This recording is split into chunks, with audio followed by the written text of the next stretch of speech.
सत्वर पावगे मला, सत्वर पावगे मला भवानी आई रोडगा वाहीन तुला, रोडगा वाहीन तुला भवानी आई रोडगा वाहीन तुला।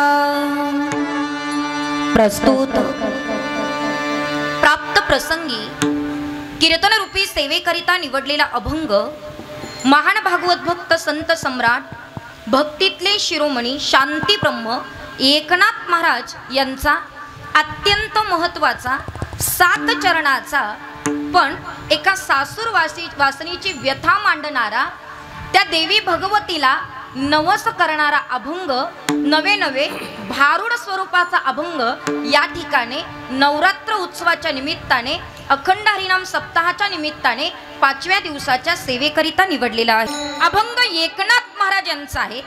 अभंग फार सोपा आहे, साधा आहे। मला वाटतं अभंग पुरुषांना नाही आवडला तरी महिलांना तर 100% आवडणार आहे, कारण सगळ्यांची भावना तीच आहे। ऐकली आहे की नाही, खरं आहे की नाही? सर्वांची म्हणजे तुम्ही कबूल करतात हे 100% असू द्या। अभंग फार गोड आहेत। अभंग भारूड प्रकरणातला आहे, ऐका। पण भारूड या शब्दाचा अर्थ आम्हाला आतापर्यंत कळाला नाही। कदाचित दिंडोरी तालुक्यात भारुडावरून बरेच भारूड होऊन गेले, तो काही साधा भाग नाहीये। मला चांगलं आठवतंय की या भारुडावरून वारकऱ्यांना किती त्रास झाला। पण ऐका ना, भारूड या शब्दाचा अर्थ काय? जिथे भाव आरूढ होऊन आम्ही भावना व्यक्त करतो त्याला भारूड असं म्हणतात। विठ्ठल भारूड प्रकरणातला अभंग या ठिकाणी निवडलेला आहे, नाथ महाराजांचा आहे। आणि एकनाथ महाराजांचा अधिकार खूप मोठा आहे की नाथ महाराज त्या भगवती मातेला, त्या आई साहेबांना नवस करतायत। महाराज ऐका, आम्ही उपास केल्याच्या नंतर नवस करण्याचा अधिकार आम्हाला आहे, पण मात्र उपासही त्या पद्धतीचा असला पाहिजे। उपास्यही त्या पद्धतीचा असावा आणि उपासनाही त्या पद्धतीची असावी। उपास्य आमचं देवी भागवत आहेत आणि उपासक आम्ही तुम्ही वारकरी आहोत। उपासक नाथ महाराज आहेत आणि उपास्य देवता मात्र देवी भागवत देवी आई आहेत। नवे त्या देवी आईला आदिशक्तीला मात्र नाथ महाराज आज नवस करतायत। पण नवस करण्याचा अधिकार त्यालाच आहे ज्याची भक्ती फार मात्र श्रद्धा आहे, त्याची भक्ती फार महत्त्वाची आहे आणि मग आम्ही नवस करू शकतो। यदा कदाचित एवढासा उपास करून आम्हाला नवस करण्याचा अधिकार प्राप्त होत नाही।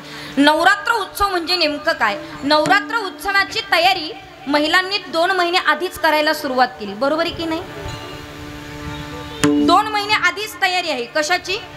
नवरात्र उत्सवाची। म्हणजे पहिल्या दिवशी कोणती सेवा करायची माहित नाही, पण पहिल्या दिवशी कोणत्या रंगाची साडी घालायची एवढं मात्र माहित आहे।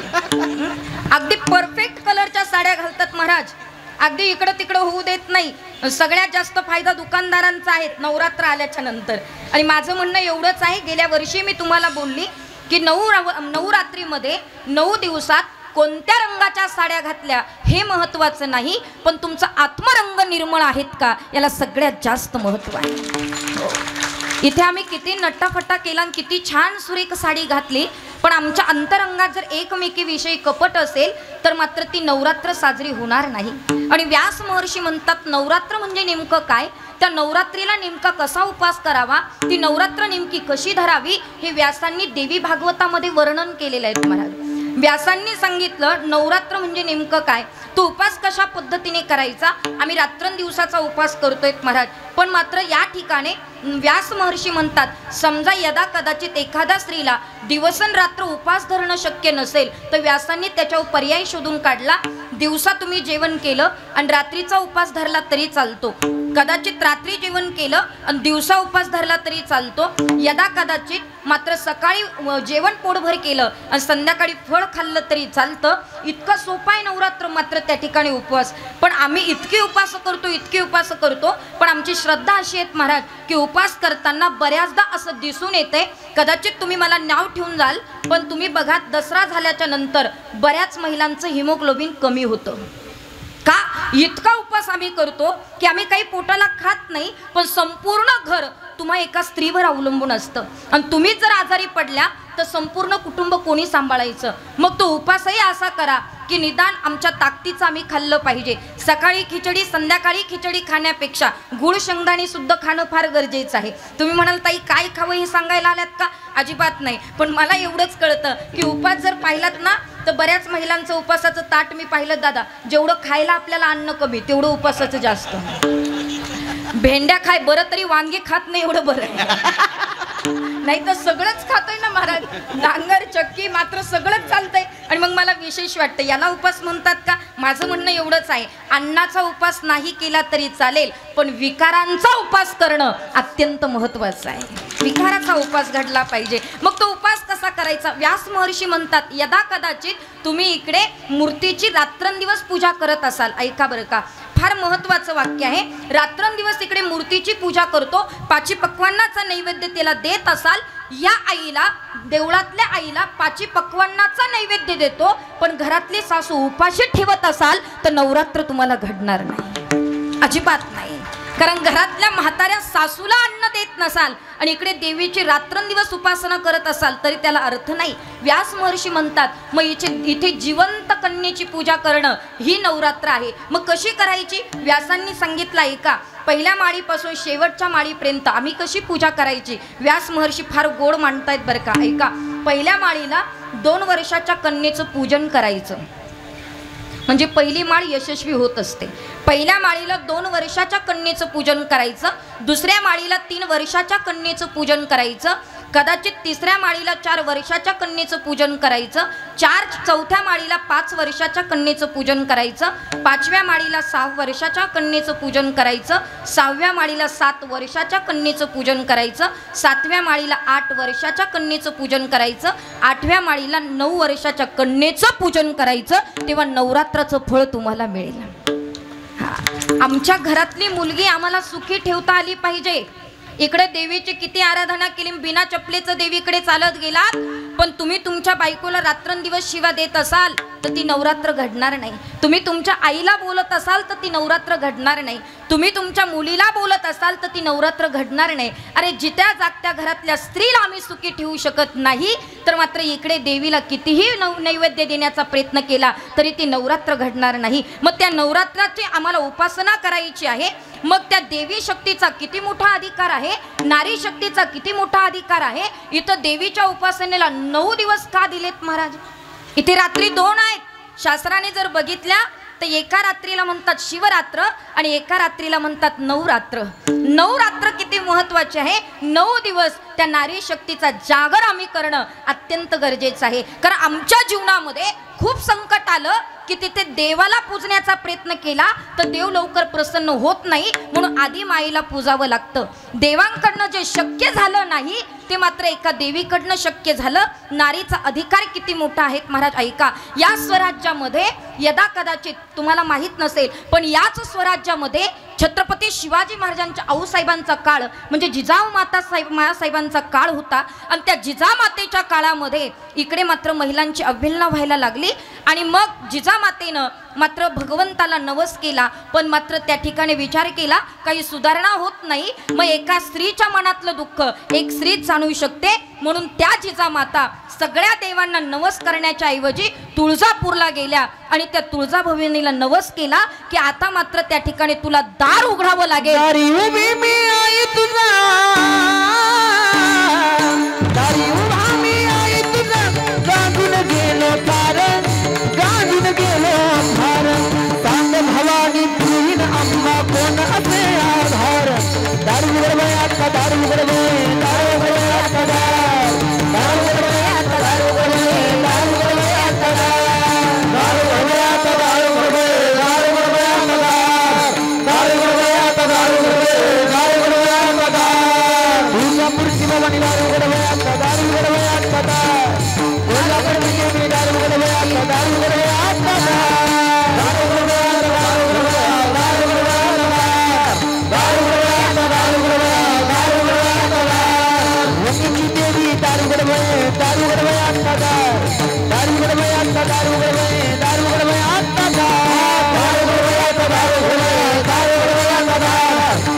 अतिशय सुंदर. एवढं फास्ट म्हटलं की मला भीती वाटते. तुम्हाला सांगितलं ना, एखादी बाई कधी उठायची आणि कधी इथपर्यंत धावत यायची सांगता येत नाही, म्हणून जरा या चाली म्हणताना सुद्धा मी घाबरत असते. पण ऐका, ती जिजाऊ मासाहेब त्या छत्रपती शिवाजी महाराजांच्या आऊसाहेब तिथं गेल्या आणि तुळजाभवानीला विनंती करू लागला की आता तुम्हाला मला पाठिंबा द्यावा लागेल, तेव्हाच या स्वराज्याचं सुस्वराज्य आम्ही करू शकतो. मला सांगायचं एवढंच आहे की जिथे देवाला जी करता येत नाही तिथं देवी म्हणून करावं लागतं. म्हणून एक वेळेला तुम्ही बघा, त्या पांडुरंगाला आम्ही पांडुरंग म्हणतो, त्या विठोबाला विठोबा म्हणतो, पण तुकोबरायांना कितीतरी वेळा त्या विठोबाला विठाई म्हणावं लागलं. कारण तुकोबरायला माहीत होतं जिथे वडील लवकर पळत येत नाही तिथे आई पळत येत असते महाराज. म्हणून आमच्या तुमच्यासाठी ती विठाई आहे आणि त्या विठाईला सुद्धा मात्र त्या ठिकाणी आराधना करणारे हे वारकरी आहे. मला सांगायचं एवढंच आहे की त्या देवी आईला, त्या आदिशक्तीला आजच्या अभंगामध्ये एका सासूरवासिनीने नवस केलेला आहे. मी फार काही लांबवत नाही, आपला अभंग सुटणं फार गरजेचं आहे. ऐका, वास्तविकता ती सासूरवाशीन देवी आईला नवस करते. मग सासूरवाशीन नेमकी म्हणजे काय? हे बघा, दोन आहेत, एक सासर आहे दुसरं माहेर आहे. खरं सांगा महिला मंडळ, तुम्हाला सासर आवडतं की माहेर आवडतं? आता यांच्या धाकात बोलतायत का तुम्ही? पण एक सांगू तुम्हाला, प्रत्येक स्त्रीला माहेरच आवडतं.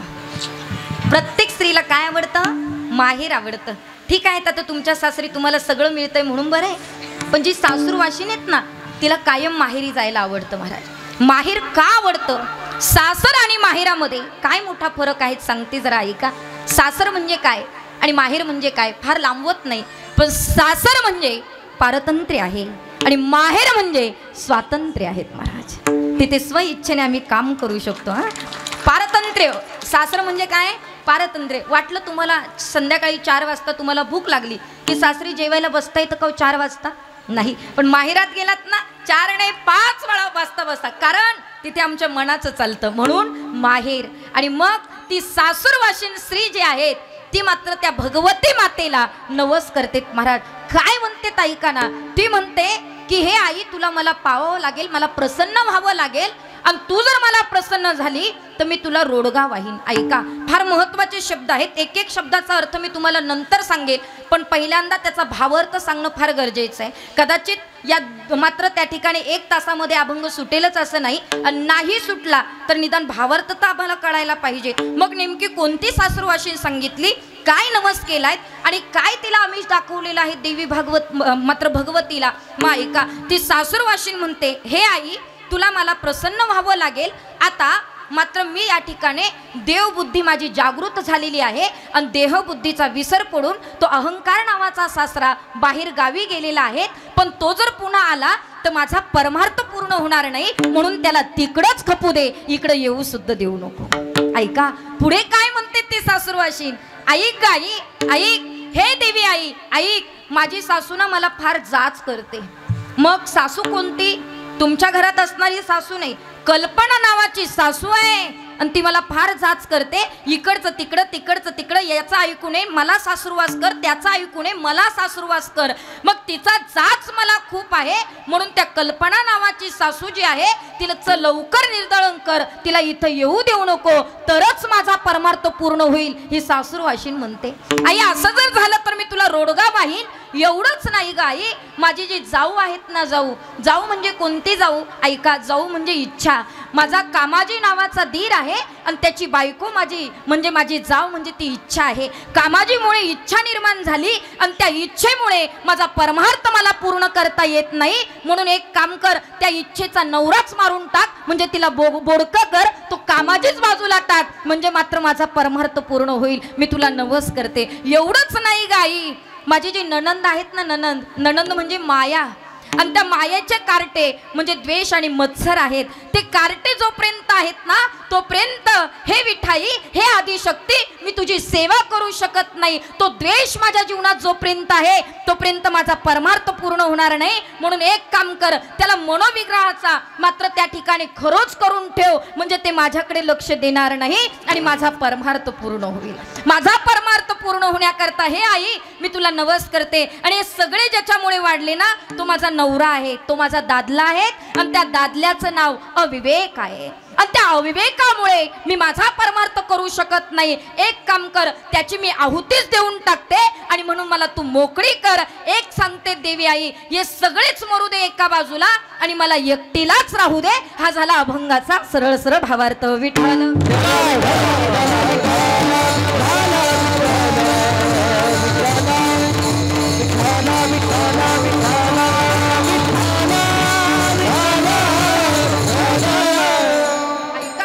कदाचित ठळक बातम्या देणं गरजेचं असतं. अख्खी बातमी नाही ऐकायला मिळाली तर निदान ठळक तरी ऐकल्या पाहिजे. काय चाललंय देशात हे कळालं पाहिजे.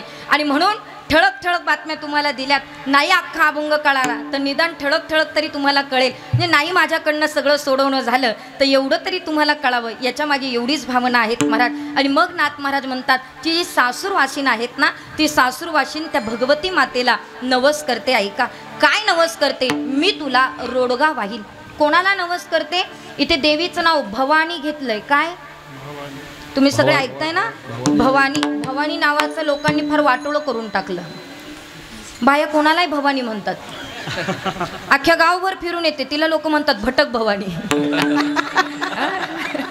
विचार करण्यासारखी गोष्ट आहे दादा. पटणार नाही पण हे खरं आहे. भवानी म्हणजे नेमकं काय. भवानी या शब्दाचा अर्थ काय. एक एक शब्दाचा अर्थ तुम्हाला व्यवस्थित सांगताय का. भवानी या शब्दाचा अर्थ काय. भव म्हणजे संसार आणि संसार रूपी सागरातनं जी आपल्याला मात्र बाजूला करते आणि परमार्थाकडे नेते, परमार्थाकडे आणते, तिला भवानी असं म्हणतात. आणि त्या भवानी मातेला मात्र नवस केला तू मला प्रसन्न हो. पण ऐका ना, नवस करण्याचा अधिकार त्यालाच आहे ज्याचा जीवनामधला परमार्थ अगदी खराखुरा आहे, ज्याची श्रद्धा चांगली आहे, ज्याचा भाव चांगला आहे, तोच मात्र नवस करू शकतो, तोच मागणी मागू शकतो, तोच देवाला विनंती करू शकतो. आणि नाथ महाराज सासूरवासनीच्या रूपामध्ये त्या भवानी मातेला म्हणतात मी तुला नवस करते. पण आई काही मात्र त्या ठिकाणी तू भवानी माता आहे, तू मला प्रसन्न हो. आणि तू जर मला प्रसन्न झाली तर मी तुला रोडगा वाहीन. रोडगा म्हणजे नेमकं काय हो. रोडगा बनवलाय का तुम्ही कधी महिला मंडळ. ऐका, पीठ मीठ अगदी तेल त्या पलीकडे दूध पाणी एकत्र करून जो रोडगा बनवतो त्याला रोडगा म्हणतात. पण इकडे जो रोडगा वापरलाय ना नाथबाबांनी शब्द, तो रोडगा म्हणजे तो रोडगा नाहीये. तो रोडगा अतिशय महत्वाचा आहे. काया वाचा मन याचा रोडगा करील आणि तुझ्या चरणापाशी ठेवील म्हणून तुम्हाला प्रसन्न हो. कायेनं वाचेनं मनानं त्याचं होता आलं पाहिजे.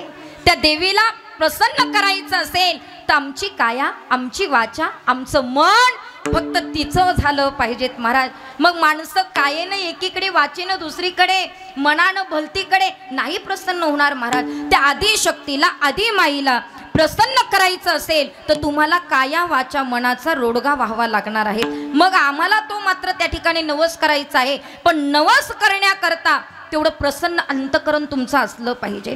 त्या आईला सांगायचं असेल तर तेवढा अधिकार तुमचा आमचा असणं अत्यंत महत्त्वाचं आहे. आणि म्हणून सासूरवासनीचा अधिकार मोठा महाराज.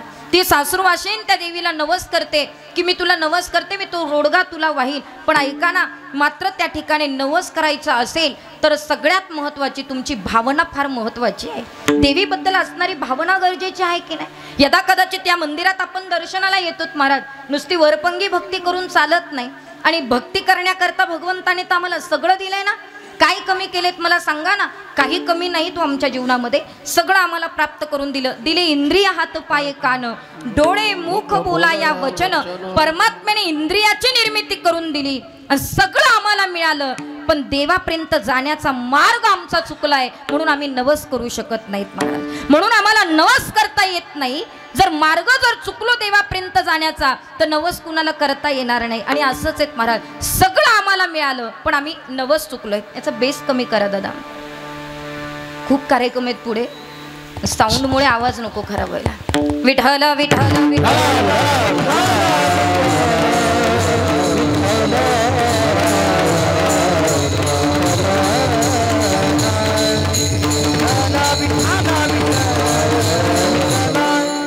कुठपर्यंत आलो होतो आपण.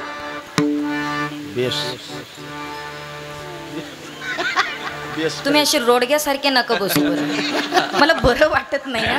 साधा आधी मात्र छान बसलं पाहिजे, फ्रेश बसलं पाहिजे. ऐका, मार्ग चुकलोय आम्ही, इथपर्यंत आलो होतो, बरोबर ना? सगळे जागे राहा, सावध राहा. जरा अभंग किचकट आहे, अवघड आहे, पण तो आपण 100% चांगला सोडवण्याचा प्रयत्न करू. ऐका, आणि म्हणून मात्र त्या ठिकाणी आम्ही आमचा मार्ग चुकलो. एकदा का मार्ग चुकलो ना महाराज, तर आमच्या जीवनाचं वाटोळं झाल्याशिवाय राहत नाही. मग देवी आईला नवस करायचं आहे, सगळं आम्हाला मिळालं, पण त्या मार्गाने जर आम्ही गेलो नाही तर आमचं नुकसान होईल. कशा पद्धतीने सांगताय का?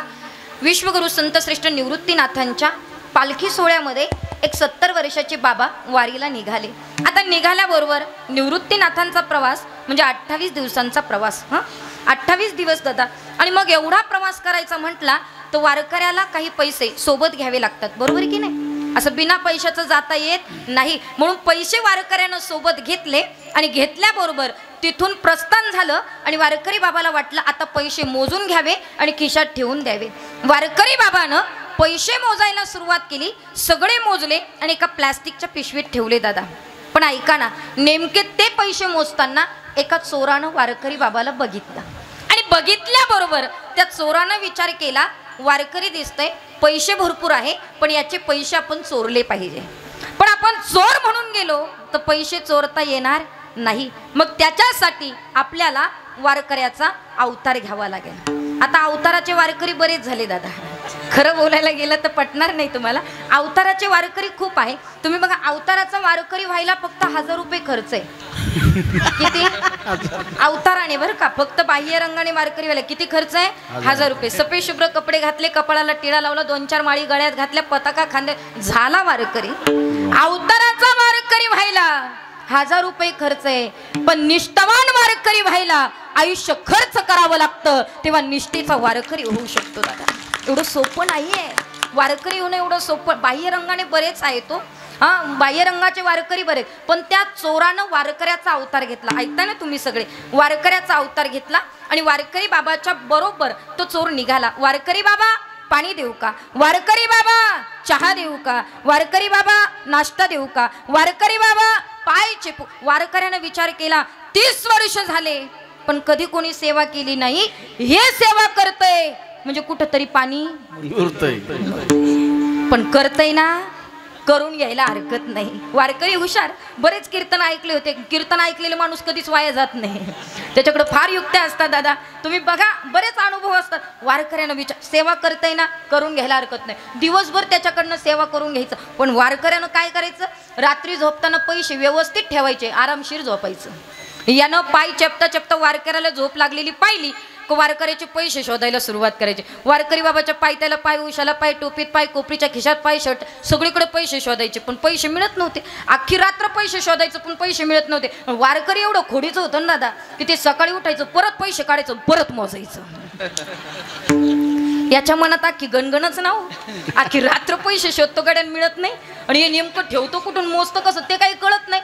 27 दिवस झाले गड्या, 27 दिवस त्याच्या आशेच गेले. मात्र ते गणगणितच. पण त्यानं विचार केला, आता उद्या पंढरपुरामध्ये आपण त्याच्यापेक्षा त्या आपल्या मनातली गणगण, आपल्या मनातली उद्विग्नता त्या जी आहे ती पहिली काढून टाकली पाहिजे. मग वारकरी बाबाकडे ते चोर गेलं. चोर म्हण, वारकरी बाबा ऐका, मी वारकरी नाही. वारकरी म्हणलं, कोण आहे तू?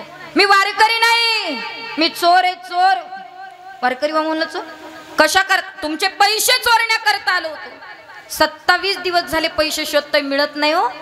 अहो रात्रभर शोधतोय, मिळत नाही. आता मिळणार नाही हे मला माहिती आहे, मी जाणार आहे. पण सांगा ना वारकरी बाबा, अख्खी रात्र पैसे शोधायचो, सकाळी तुम्ही उठायचे पैसे मोजायचे, नेमकं कुठं ठेवायचे कसे मोजायचे तेवढे सांगा.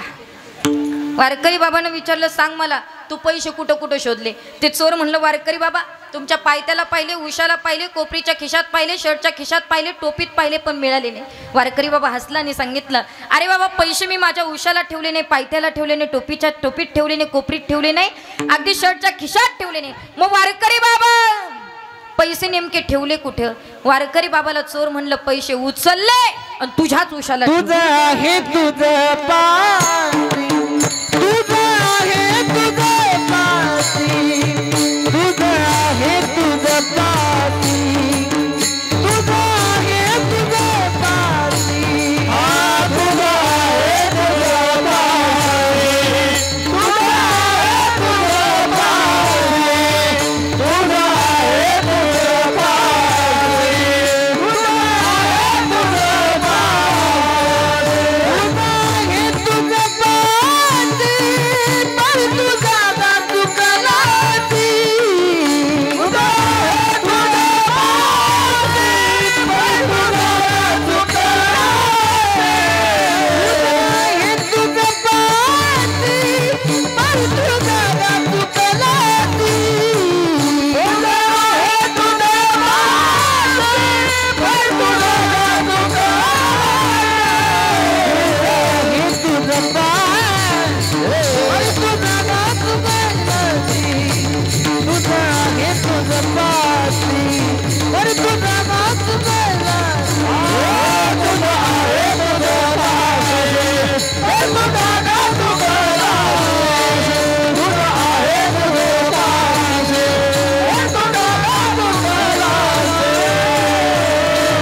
आहे तुझं पाशी, परी तू जागा चुकलासी. सगळं आपल्याकडे, पण कोणत्या मार्गाला कळत नाही. आणि जोपर्यंत आम्ही आमचा मार्ग निर्धारित करत नाही तोपर्यंत देवीला नवस करण्याचा अधिकार आम्हाला प्राप्त होत नाही.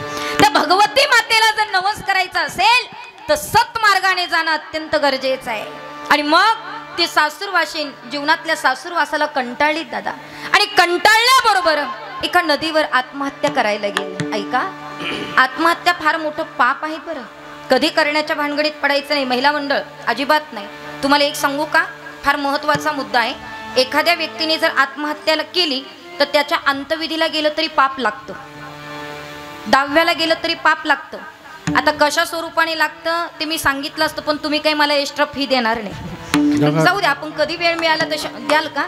जाऊ द्या, आता नंतर सांगू आपण. म्हणून ऐका, मात्र त्या ठिकाणी आत्महत्या केलेल्या स्त्रीच्या पुरुषाच्या अंतविधीला दहाव्याला जाऊ नयेत महाराज, फार मोठं पाप लागतं. पण ती एक सासूरवाशी होती, संपूर्ण सासूरवासाला कंटाळली आणि कंटाळल्याबरोबर आत्महत्या करणारच. पण तेवढ्यात मात्र एक शेजारीन आली. शेजारीन सुद्धा चांगली असावी बरं का, चांगली सल्ले देणारी असावी. ती आली आणि तिला रडत बसताना पाहिलं. काय झालं तुला, का रडते? आणि मग त्या सासूरवासनीनं सांगायला सुरुवात केली, माझ्या जीवनामध्ये मला खूप त्रास आहे, खूप दुःख आहे, आणि ते दुःख आता मी पचवू शकत नाही. मी सासूरवाशीन आहे हो, माझ्या जीवनामध्ये मला खूप सासूरवास होतोय, पण त्या सासूरवासातलं दुःख मी माझ्या माहेरी देखील सांगू शकत नाही. हुशार बायका सासरच्या गोष्टी माहेरी सांगत नाही. काही काही मात्र मूर्खांना सवय लागली महाराज, इकडं थोडं काही झालं का लगेच आईला फोन, आणि आई आहे बावळटच, ये इकडं निघून. काय करायचंय तिकडं? हे फार माझं बोलणं जरा थोडं कठीण वाटतं दादा, पण हे खरं आहे ना. विचार करण्या 2-2 तास फोनवर बोलतात आईशी, विचार करण्यासारखी गोष्ट आहे.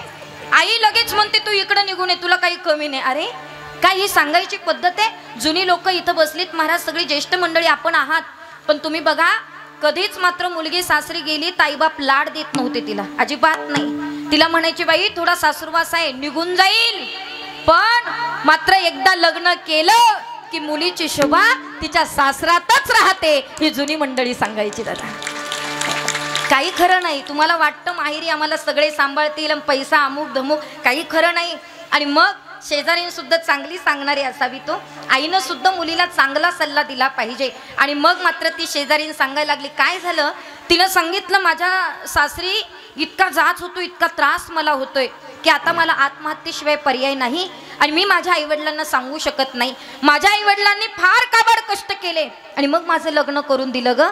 आणि लग्न केल्याच्या नंतर मी जर माझ्या जीवनातलं दुःख आईला सांगितलं ना, ताई इतकी हळवी आहे की रोज रात्रंदिवस रडेल. बाबांना सांगितलं ना, माझे बाबा गरीब आहेत स्वभावाने पण स्वाभिमानी आहेत, ते कुणापुढे मात्र त्या ठिकाणी खचले नाहीत, आणि माझं दुःख सांगितलं ते पूर्ण खचून जातील, म्हणून तिकडेही सांगता येत नाही आणि इकडेही सांगता येत नाही. शेजारीन म्हटले, ऐक, सासरलाही सांगू नको आणि माहेरलाही सांगू नको. तुझ्या जीवनामध्ये फारच दुःख असेल तर तुला सांगायचंच असेल तर त्या भगवती मातेला सांग, कारण ती आपलं ऐकून घेणारी आहे, ती आपलं ऐकून घेणारी आहे. शेजारी म्हटली आणि मग तिनं ऐकलं आणि मग भगवती मातेकडे गेली. आणि मग त्या नवरात्र उत्सवामध्ये त्या भगवती मातेला सांगितलं, आई ग, मात्र तू मला प्रसन्न जर झाली आणि माझ्या जीवनातलं दुःख जर तू दूर केलं तर मी तुला रोडगा वाहीन, असा नवस ती सासूरवाशीन अभंगाच्या प्रथम चरणात. सत्वर पावगे मला, सत्वर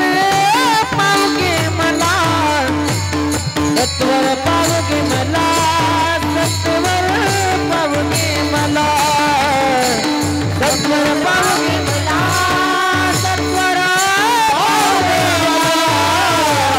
सत्वर पावगे मला, सत्वर पावगे मला, सत्वर पावगे मला, सत्वर पावगे मला, सत्वर पावगे मला,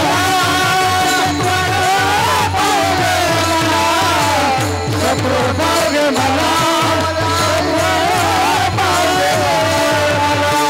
भवानी आई रोडगा वाहीन तुला, भवानी आई रोडगा वाहीन तुला,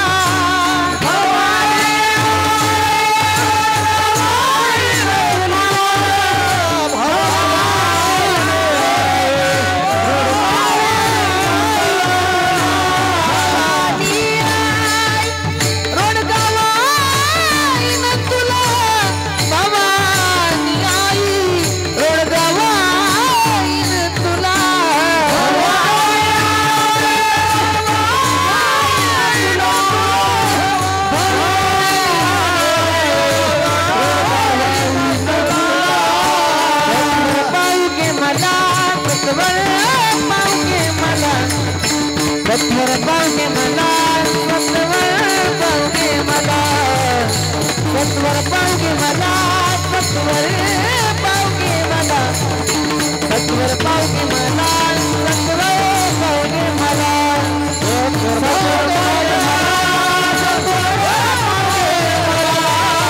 सत्वर पावगे मला सत्वर पावगे मला सत्वर पावगे मला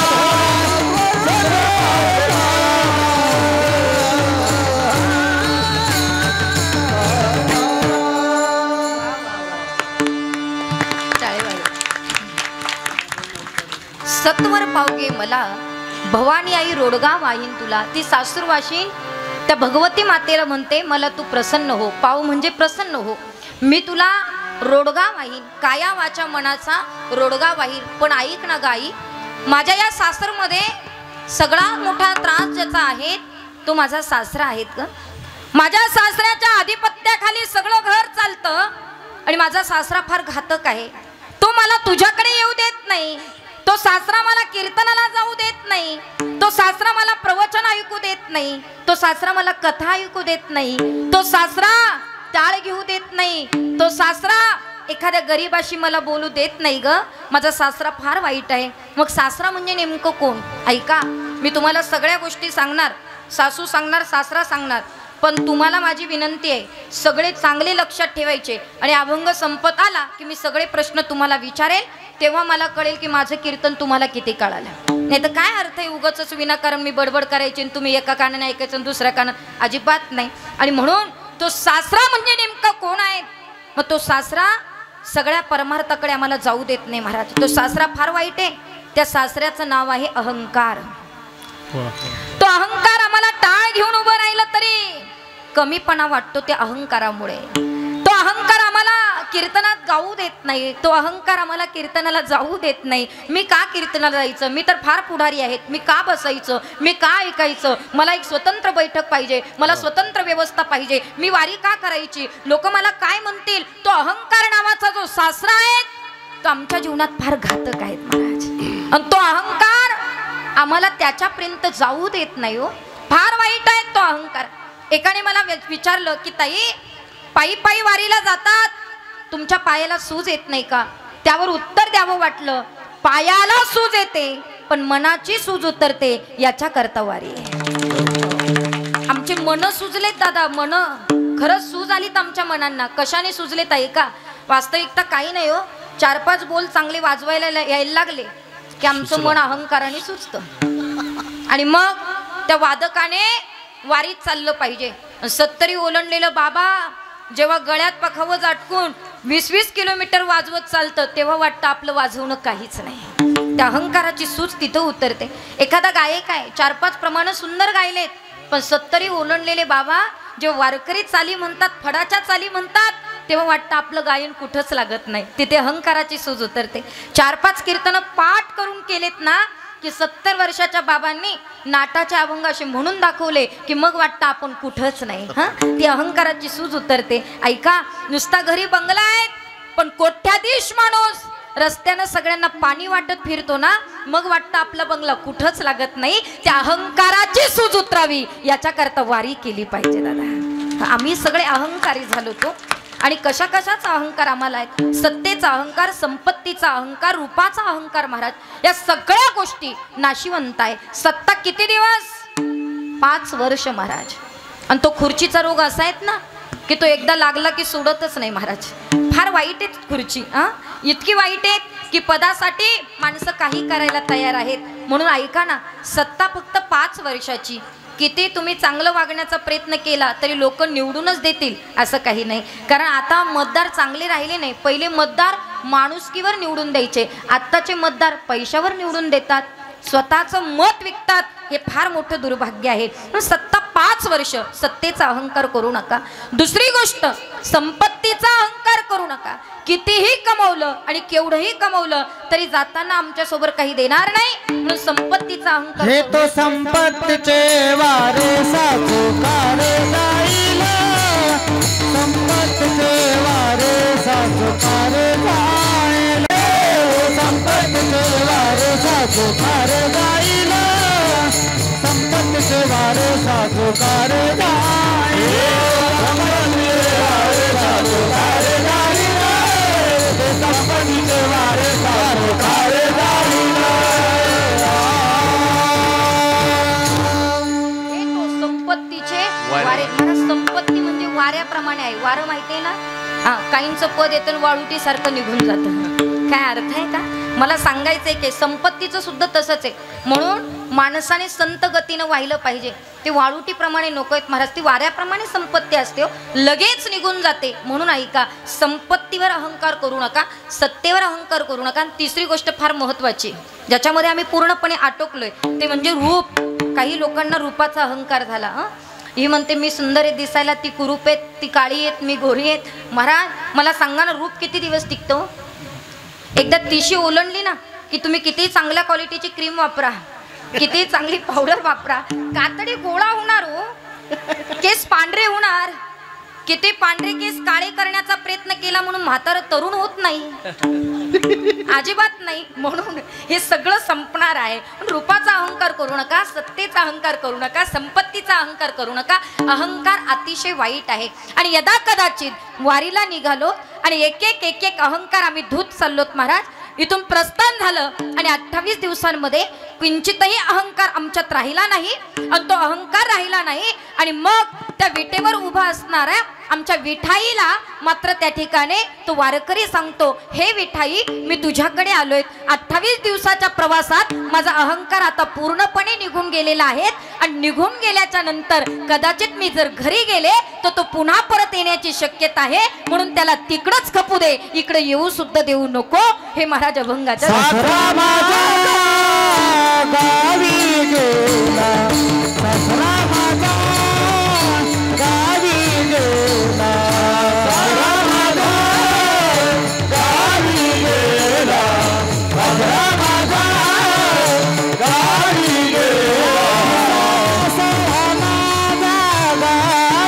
गेला सासरा माझा गावी गेला सासरा माझा गावी गेला सासरा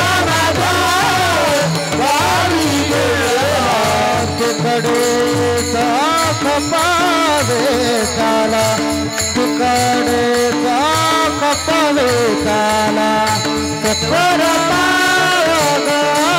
मला सत्वर गे मला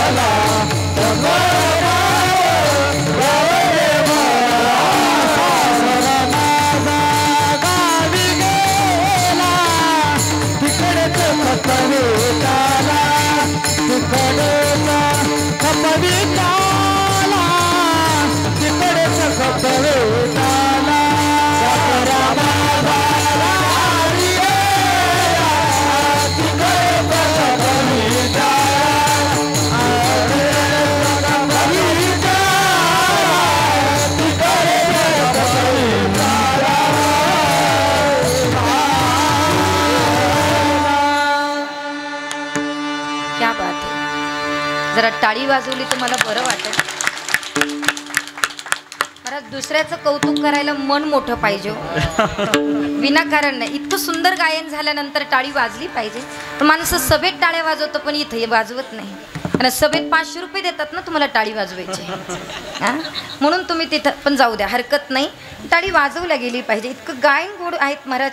आणि ही आपल्या जिल्ह्याची संपत्ती आहे, ही काही इकडून तिकडून नाही आणलेली दादा, ही जिल्ह्याची संपत्ती आहेत. ऐका, सासरा माझा गावी गेला तिकडच खपवी त्याला. आता तो अहंकार मी बाजूला ठेवला आहे. परमार्थ करता करता कदाचित तो घरी गेले तर परत येण्याची शक्यता आहे. चांगल्या लोकांच्या संगतीत, मोठ्या लोकांच्या संगतीत गेलो तर येण्याची शक्यता आहे. पण तो अहंकार कधी वाढेल ना महाराज सांगता येत नाही हो. छोट्या छोट्या गोष्टींचा लोकांना अहंकार व्हायला लागला. म्हणून नामदेवरायला म्हणावं लागलं,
न लागो राजसा माझी या विष्णुदासा भाविकांसी अहंकार जवळ सुद्धा येऊ देऊ नका. अहंकार आला तुका म्हणे वाया गेला आणि अहंकार गेला तुका म्हणे देव झाला. अहंकारावर जर बोलायला गेलं ना महाराज तर आपल्याला वेळ कमी पडेल, पण पुढचे चरण माझे सोडवायचे पडलेत. हा मला जरा आत उरकायची सवय आहे म्हणून जरा उरकीत उरकीत चालते ऐका. म्हणून ऐका तो वारा सुद्धा जवळ येऊ देऊ नका बाबा. तो अहंकार तिकडच खपू दे, येऊ देऊ नको. तो फार घातक आहे.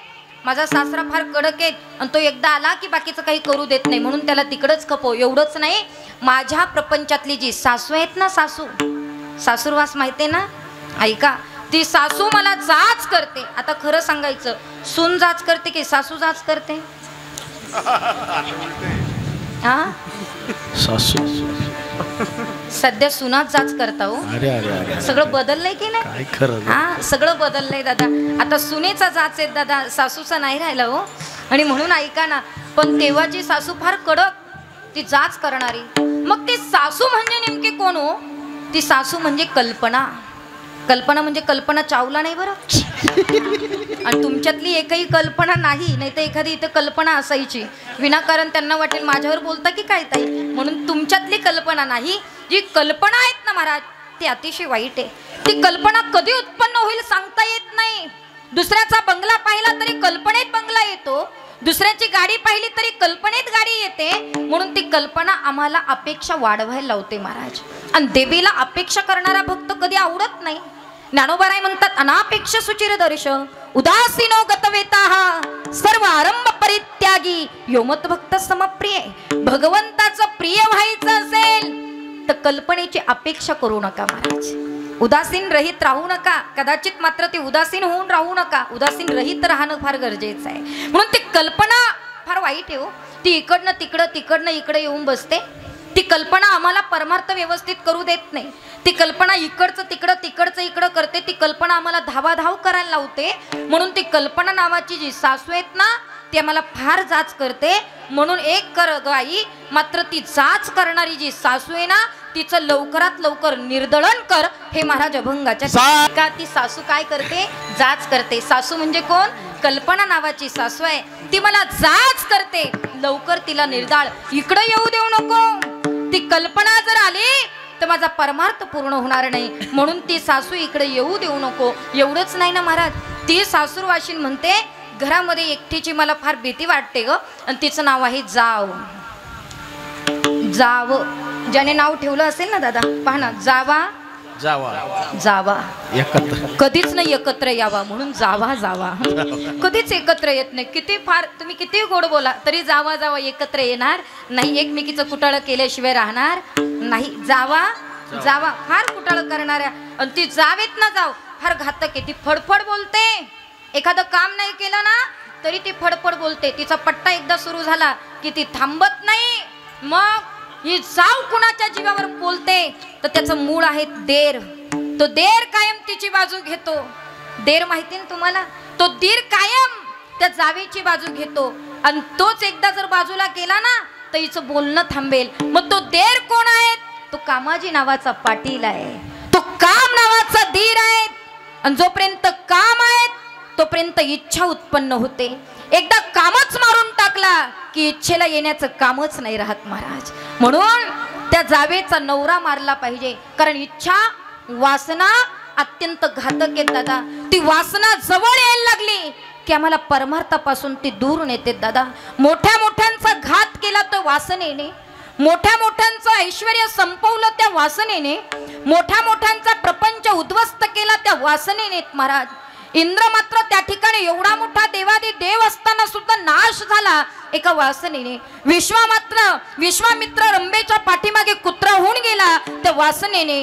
वासना किती घातक आहेत सांगताय का? ज्या ब्रह्मा विष्णू महेशानं ही विश्व निर्मिती केलीत महाराज, तो ब्रह्मदेव सगळ्यांचे चेहरे बघा कसे टिपलेत महाराज. एकाचाही सेम चेहरा केला नाही. प्रत्येकाला वेगवेगळं बनवलं. कदाचित ते मात्र ब्रह्मदेव म्हणजे चतुरानन, मात्र त्या ठिकाणी वास्तविकता ब्रह्मदेव इतके चतुर दादा.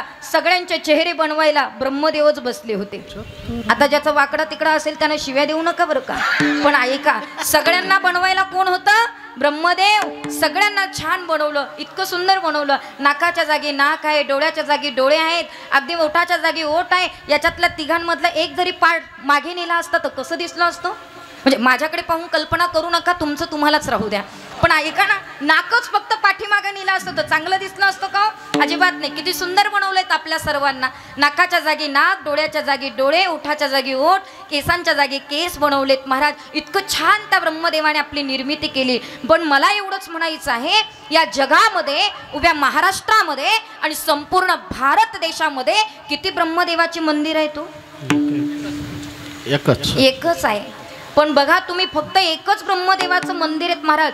सगळ्या ठिकाणी ब्रह्मदेवाची मंदिरं नाही. विष्णू महेशाचं मंदिर तुम्हाला सगळीकडे दिसेल, पण ब्रह्मदेवाचं का दिसत नाही याचं कारण तुम्हाला सांगते ऐका. ब्रह्मदेव देव असताना सुद्धा मात्र पोटची मुलगी ती सरस्वती माता, आणि सरस्वती माता रूपवान, दिसायला अतिशय सुंदर. पण त्या सरस्वतीकडे बघितलं आणि ब्रह्मदेवाला वासना निर्माण झालीत महाराज. स्पर्श केला सरस्वती मातेला आणि सरस्वती मातेनं श्राप दिला स्वतःच्या पितामहाला, आणि पिताजीला श्राप दिला, हे ब्रह्मदेवा, सृष्टीची निर्मिती तुम्ही आहात, मला जन्माला घालणारे तुम्ही आहात, पण तुमची माझ्याकडे पाहून वासना बिघडली, माझी तुम्हाला श्राप आहे. एकही माणूस तुमचं चिंतन करणार नाही, आणि उभ्या महाराष्ट्रातच काय, उभ्या जगात तुमचं नाव घेणारं कोणी राहणार नाही. सगळा अधिकार संपला केवळ आणि केवळ वासनेमुळे. धडक मारल शंकरा, धडक मारल शंकरा, ब्रह्मयाचा मातेरा केला, ब्रह्मयाचा मातेरा, ब्रह्मयाचा मातेरा केला, ब्रह्मयाचा मातेरा. चंद्राची दारारा, इंद्र चंद्राची दारारा, चंद्राची दारारा, इंद्र चंद्राची दारारा.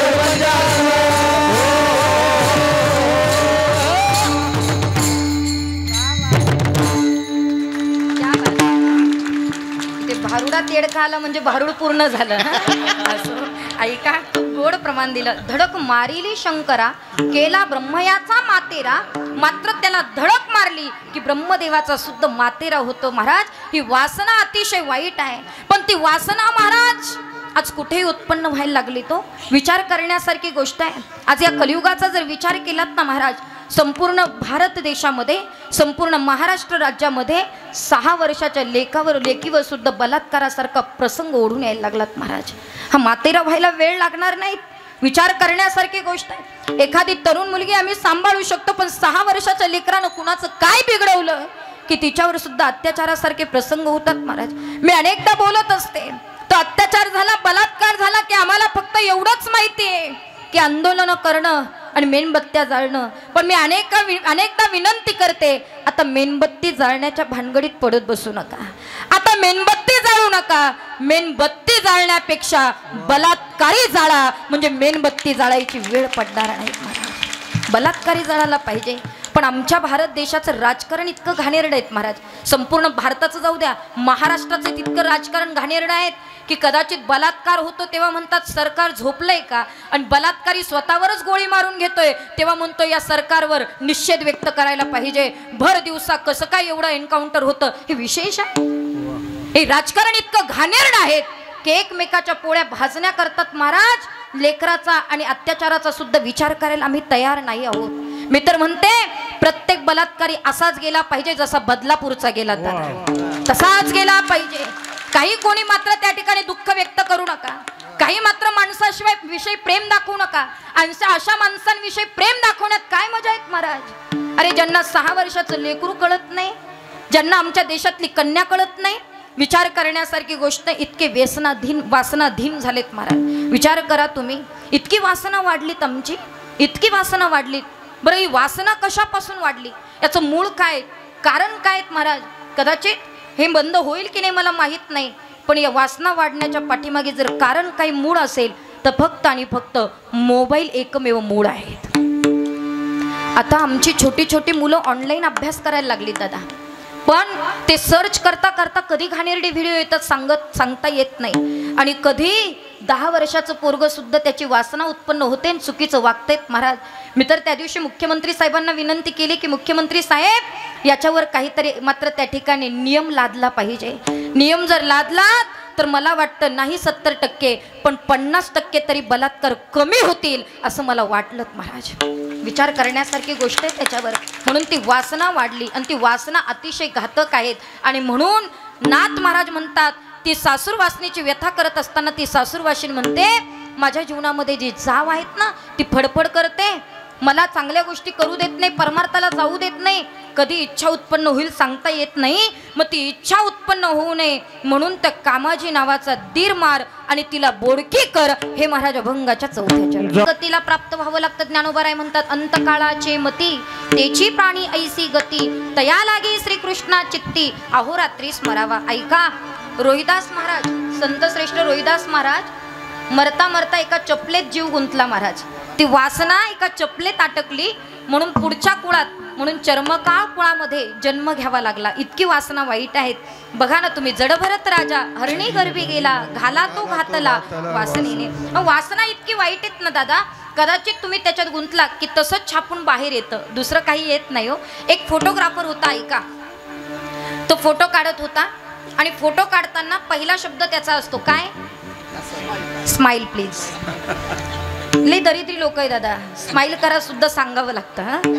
हसती सुद्धा नाही हो, असे रगेल सारखे उभे राहतात, हसत नाही. तो फोटोग्राफर बिचारा म्हणत असतो स्माइल प्लीज. हा आमचे रोहित दादा जे आहेत ना, रोहन दादा फार गोड आहेत महाराज. सगळ्यांचं अगदी टिपतात चेहरे, सगळ्यांचे टिपतात. तुम्ही बघा एखादं रागाने पाहत असेल त्याचं सुद्धा टिपतात ते. मग आम्हाला कळतं आमच्या कीर्तनात कोण रागाने पाहत होतं आणि मग तो माणूस आम्ही चांगला लक्षात ठेवतो महाराज, चांगलाच असो. म्हणून मात्र त्या ठिकाणी फोटोग्राफर फोटो काढत होता आणि त्या माणसाला सांगत होता सावधान, तुम्ही नाही हा, त्याला सांगत होता सावधान व्हा आणि हसा जरा थोडंसं. तो हसला, फोटो क्लिक करणार पण तेवढ्यात एक माशी येऊन त्याच्या नाकावर बसली. बरं त्याला ती हुसकता येईना काहीच नाही, तो असं वाकडा तिकडा नाक करू लागला. आता मी करून नाही दाखवत तुम्हाला, पण वाकडा तिकडा नाक करू लागला आणि त्याने क्लिक केलं फोटोग्राफरने. जसा आहे तसाच टिपल्या गेला तो आणि मग तो फोटो बाहेर आला आणि त्या पाहिलं त्यानं का असा कुठं फोटो काढतात का, किती वाकडं तिकडं तोंड आहेत. आणि मग त्या फोटोग्राफरने सांगितलं तुम्ही जसं तोंड कराल ना तसंच क्लिक होईल.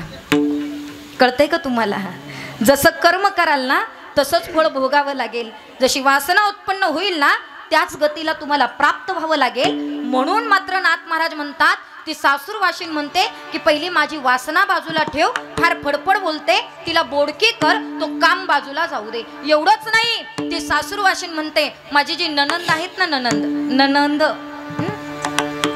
जी कधी आनंदच देत नाही, ती कोण, कधीच आनंदाने राहत नाही. म्हणजे तिच्या तिकडं ती भांडकुदळसारखी भांडते आणि इकडं आली की फार धडे शिकवते.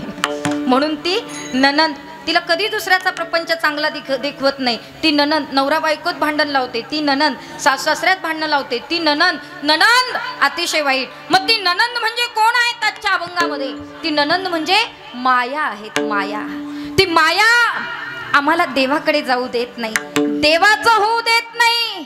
ती माया आम्हाला फार मोहामध्ये अटकवते हो. आणि तो मायेचा मोह जो आहे तो अतिशय वाईट आहे. ऐका ना, एक वेळेला शुकाचार्य श्रीमद भागवत सांगत होते महाराज आणि भागवत कथा सांगत असताना राजा परीक्षित ऐकायला बसला होता. राजा परीक्षित ऐकत असताना शुकाचार्यांनी कथा सांगायला सुरुवात केली. पण परीक्षित राजाचं संपूर्ण चित्त स्वतःच्या देहावर होतं महाराज. कारण शुकाचार्य कथा सांगणार पण तेवढ्यात मात्र परीक्षितीला माहित होतं आपल्याला सर्प येऊ शकतो आणि कधीही चावू शकतो. त्या सर्पाला घाबरणारे मात्र त्या ठिकाणी परीक्षिती राजा, स्वतःचा देह फक्त स्वतःच्या लक्षात होता. शुकाचार्यांनी कथा सांगत सांगत परीक्षिती राजाला सांगितलं ऐक बाबा, एक राजा होता, बलाढ्य होता. तो जंगलामध्ये शिकारी करता गेला आणि शिकारी करता गेलेला असताना अंधार पडायला लागलं. स्वतःचा मार्ग तो चुकला. चुकल्याच्या नंतर अंधार पडलेलं होतं, कोणत्या मार्गाने जावं हे कळत नव्हतं. आणि मात्र त्यानं काय केला, विचार केला एखाद्या वस्तीवर आपण राहिलो पाहिजे. त्या वस्तीवर तो गेला तर ते एका पारध्याची झोपडी होती. त्या झोपडीमध्ये गेला पण त्या झोपडीमध्ये अतिशय दुर्गंध येत होता. ऐका जरा, दुर्गंध येत होता कारण त्या पारध्याला बाहेर जाता येत नव्हतं म्हणून मलमूत्र त्या झोपडीमध्येच विसर्जित करीत होता. मात्र सगळ्या बाजूला मांस लटकलेलं होतं आणि संपूर्ण झोपडीचा अतिशय दुर्गंध येत होता महाराज.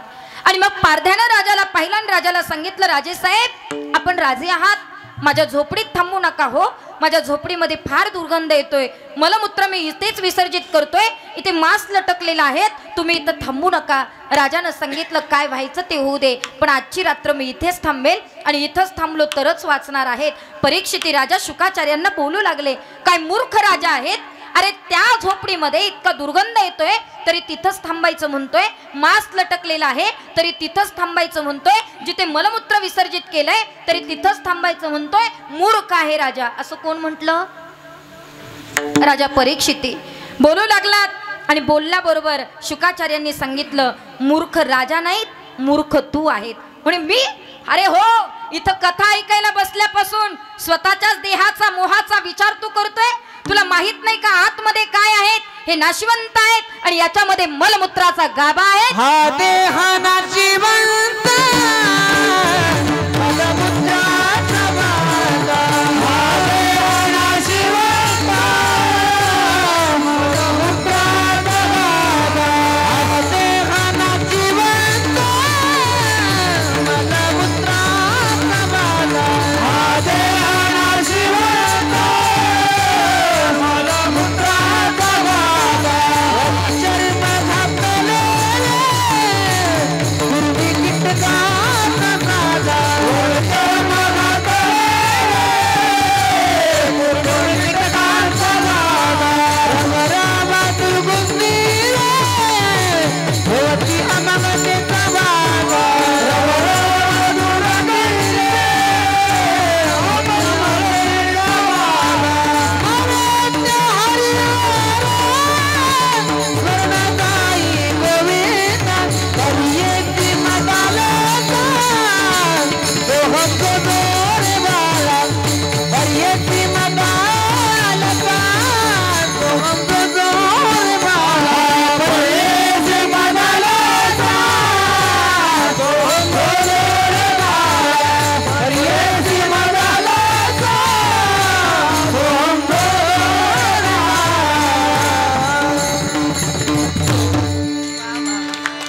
झोळीमध्ये ती मदाला असं शिकवण देते महाराज. काय शिक्षण देते? हा देह नाशिवंत, मलमूत्राचा गाभा, मलमूत्र आहेत, नाशिवंत आहेत आणि याचा मोह तुला झालाय, याचा मोह होऊ देऊ नकोस बाबा. आणि हा जर मोह झाला ना तर ती माया उत्पन्न होते आणि ती माया एकदा आली ना ती परमार्थाकडे जाऊ देत नाही. म्हणून ननंद म्हणजे माया आहेत महाराज, आणि ती माया आम्हाला परमार्थाकडे जाऊ देत नाही. पण ते नंदेचे कार्टे जे आहेत ना फार त्रासदायक आहे. नंदेचे कार्टे कोण आहेत?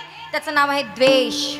द्वेष नावाचे कार्टे आहेत महाराज, तो मत्सर नावाचे कार्टे आहेत, ते आम्हाला परमार्थापर्यंत जाऊ देत नाही. तो द्वेष एकदा उत्पन्न झाला ना की आम्ही परमार्थ करू शकत नाही. कसं ते ऐका. एक वेळेला बळीराम दादा, भगवान श्रीकृष्ण आणि सात्विकी फिरायला निघालेत. ऐकताय ना तुम्ही? तुम्हाला बोर नाही होते ना? अजिबात नाही ना? काय थोडं देवदेव सांगायला लागलं की लोक अशा आळमटळम करतात. तसं नाही, आजच्या दिवशी जेवढं परमार्थ ऐकता येईल तेवढा ऐकावा, कथा ऐकाव्यात. ऐका. सात्यकी, बळीराम दादा आणि भगवान श्रीकृष्ण रस्त्याने निघालेत महाराज. रात्री जंगलात गेले आणि गेल्याबरोबर मात्र त्या ठिकाणी शिदोरी सोडली, जेवण केलं आणि जेवण केल्याच्या नंतर भगवान श्रीकृष्णाने सांगितलं आपल्याला जंगल पार करता येणार नाही, आपण रात्र आजची इथेच थांबूयात. मग इथे एक वस्ती आहे, आता एक काम करू, 3-3 तास प्रत्येकानं संरक्षण करायचं. सात्यकी म्हटलं कसं करायचं देवा? दोघं जण आतमध्ये झोपतील आणि तिसऱ्यानं त्याचं संरक्षण करायचं. भगवान श्रीकृष्णाला सात्यकीने सांगितलं देवा मी सगळ्यात लहान आहेत म्हणून पहिले 3 तास मी रक्षण करणार. सात्यकी रक्षणाला उभे राहिले आणि बळीराम दादा आणि भगवान श्रीकृष्ण आतमध्ये झोपले. झोपल्याच्या बरोबर एक बलाढ्य राक्षस आला आणि राक्षस आल्याच्या नंतर त्या ठिकाणी सात्यकीला म्हणू लागला या दोघांना मी खाऊन टाकतो पण तू माझा मित्र हो. आणि मग सात्यकीनं सांगितलं मी त्यांचाही मित्र आहे, मित्राचा घात करणं मैत्रीला शोभत नाही, मी मित्र आहे मी त्याचा घात नाही करू शकत, मग माझ्याशी तुला युद्ध करावं लागेल. आणि मग त्या राक्षसाचं आणि सात्यकीचं युद्ध सुरू झालं महाराज. जसा जसा सात्यकी त्या राक्षसाला मारायचा तसा तसा तो मोठा मोठा मोठा मोठा व्हायचा महाराज. गेले 3 तास सात्यकीनं मार खाल्ला, इतका सुजला सात्यकी. आणि मग 3 तास पूर्ण झाल्याच्या नंतर सात्यकी गेला आणि बळीराम दादाला उठवलं, दादा माझे 3 तास पूर्ण झालेत आता तुम्हाला रक्षण करावं लागेल. भगवान श्रीकृष्ण आणि सात्विकी आतमध्ये झोपले आणि बाहेर रक्षणाला बळीराम दादा उभे राहिले. पुन्हा राक्षस आला आणि त्या राक्षसाने सांगितलं, मी तुझा आजपासून मित्र होतो, या दोघांना खाऊन टाकतो, जमणार नाही, खाता येणार नाही, तुला माझा मित्र होता येणार नाही. मग दोघांचं पुन्हा युद्ध सुरू झालं. युद्ध करत असताना बळीराम दादाने जसं जसं मारायचं तसं तसं तो मोठा व्हायचा. 3 तास युद्ध झालं महाराज. आणि मग बळीराम दादाला खूप मारलं आणि मग बळीराम दादाने भगवान श्रीकृष्णाला उठवलं आणि सांगितलं, देवा आता तुमची वेळ आहे, आता आम्ही दोघं झोपतो. भगवान श्रीकृष्ण रक्षण करायला बाहेर गेले. तिथं तोही राक्षस आला आणि आल्याबरोबर भगवंताशी बोलू लागला, तुम्ही माझे मित्र व्हा, या दोघांना मी खाऊन टाकतो. भगवान श्रीकृष्णाने त्या राक्षसाकडे पाहिलं, एक शब्दही बोलले नाहीत महाराज. उलट शेकोटी केले, निवांत शेकत बसले आणि बसल्याच्या बरोबर तो राक्षस तिकडून आला. त्याला मात्र त्या ठिकाणी बघितलं भगवंताने. तो राक्षस बोलण्याचा प्रयत्न करत होता पण भगवंत त्याला प्रत्युत्तर करत नव्हते. शेवटी राक्षसाने विचार केला, हा जर आपल्याशी बोलला नाही तर युद्ध होणार नाही, आपली हार होईल, मग काय करायचं. आणि मग राक्षसाने देवाला ठोसा मारायला सुरुवात केली. पहिला ठोसा मारला. भगवंताने त्याच्याकडे बघितलं आणि विचारलं, पहिल्या जन्मी तू पहिलवान होतास का रे, काय चांगलं मारतोय. आणि मग असं म्हटल्याच्या नंतर त्या राक्षसाने पुन्हा दुसरा ठोसा मारला. का रे तू हिंद केसरी आहेत का, काही चांगला मारतोय. तिसरा ठोसा मारला, काजू बदाम खातोय का, किती चांगली लढाई करतोय, कधी चांगलं युद्ध करतोय. असं म्हणता देवानी त्याची स्तुती करत गेले. तो मारत गेला पण स्तुतीचा परिणाम तो मोठा होण्याच्या ऐवजी लहान होत गेला. आणि मग मात्र लहान झाल्याच्या नंतर चेंडू एवढा झाला. भगवंताने पिशवीत टाकला आणि उपरण्यात बांधला आणि घेऊन गेले. सात्विकीने आणि बळीराम दादाने प्रश्न विचारला, देवा तुम्हाला राक्षस भेटला नाही, भेटला होता बाबा. मग अरे बाबा तुम्हाला कळालं नाही, तो राक्षस म्हणजे द्वेष होता आणि त्या द्वेषाचा स्तुती करायला गेलं की मात्र त्या ठिकाणी लहान होत असतो. माणसाला मोठं व्हायचं असेल तर फार स्तुती ऐकण्याच्या भानगडीत पडू नका. कोणीतरी आपली निंदा केली पाहिजे, तेव्हा माणसं मोठी होत असतात महाराज, ऐका ना.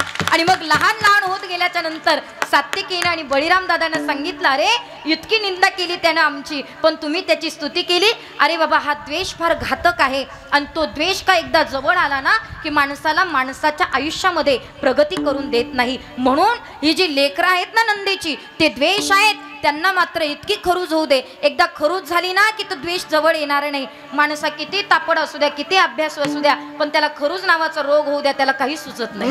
मारून नको टाकू, काय होऊ दे, खरूज फार रामबाण उपाय. एखादं फारच बडबड करायला लागलं ना त्याला खरूज. मारून टाकलं नंदाच्या कार्ट्यानं तर फार सासुरवास होण्याची शक्यता आहे, म्हणून त्याला खरूज होऊ दे. तो द्वेष, तो मत्सर आमच्या जवळ येऊ देऊ नको, ती माया आमच्या जवळ येऊ देऊ नको. एवढंच नाही ग, ती सासूरवाशीन म्हणते, ज्याच्यामुळे सगळं वाढलंयत ना तो माझा अविवेक नावाचा नवरा आहे आणि तो जो दादला आहे त्याची जर आहुती दिली तर मला तू मोकळी कर. हे महाराज अभंगाच्या 6व्या चरणात. दादला मारून आहुती देईना,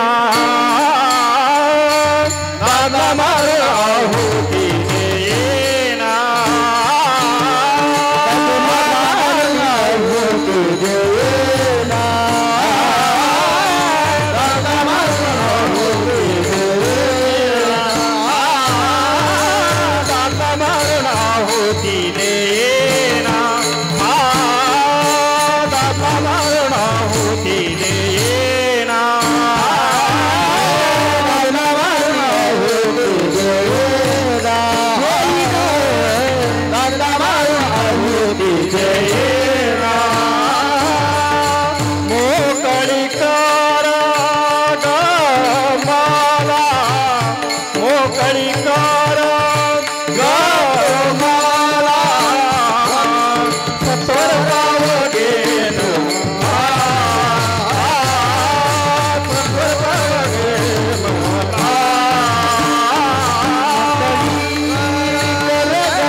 तशी मी हुशार आहे. म्हणजे तुम्ही मला वेडच समजू नका. तुम्ही 7 जण पाहून म्हणून मी 7 चरणाचा अभंग घेतला. नको मारा भाईला विनाकारण. कशासाठी विनाकारण म्हणून एकेकाच्या वाट्याला एक एक तरी आलं पाहिजे असतो. म्हणून दादला मारून आहुती देईल मोकळी कर ग मला. ऐका, मला मोकळी कर. हे काही इथपर्यंत येऊ देऊ नको. आता तुमची परीक्षेचा काळ आहे. ऐका, आता माझा वेळ संपलाय. 9:05 झालेली आहेत. आता तुमची परीक्षा मी घेणार आहेत आणि 2 तासाच्या कीर्तनात किती लक्षात राहिलं ते पाहू. म्हणजे माझ्या कीर्तनाची पावती मला मिळेल. तुम्ही सगळे उत्तरं दिले की समजायचं माझं कीर्तन चांगलं झालं. मी तुम्हाला विचारणार नाही कसं झालं, तुमच्या उत्तरांवर माझं कीर्तन आहे किती चांगलं झालं. ऐका, मग आता ऐका. ती सासूरवाशी रोडगा व्हायचं म्हणते. मग रोडगा म्हणजे नेमकं काय याचं उत्तर मला द्या. क्या बात आहे. काया वाचा मनाचा रोडगा. वा. सासरा म्हणजे कोण? क्या बात आहे. सासू म्हणजे कोण? कल्पना. वा वा, फार हुशार आहात तुम्ही. सासू म्हणजे कल्पना. जाव म्हणजे माया की वासना. पटकन काहीतरी सांगा. जाव म्हणजे वासना आणि दीर म्हणजे काम. आणि आता पुढे सांगा. ननंद म्हणजे माया. क्या बात आहे. आणि तिचे कार्टे म्हणजे द्वेष. नवरा म्हणजे अविवेक. क्या बात आहे. टाळ्या वाजवा सगळ्यांनी. याला म्हणतात कीर्तन समजणं दादा. हा काय परफेक्ट उत्तरं ठेवले तुम्ही लक्षात.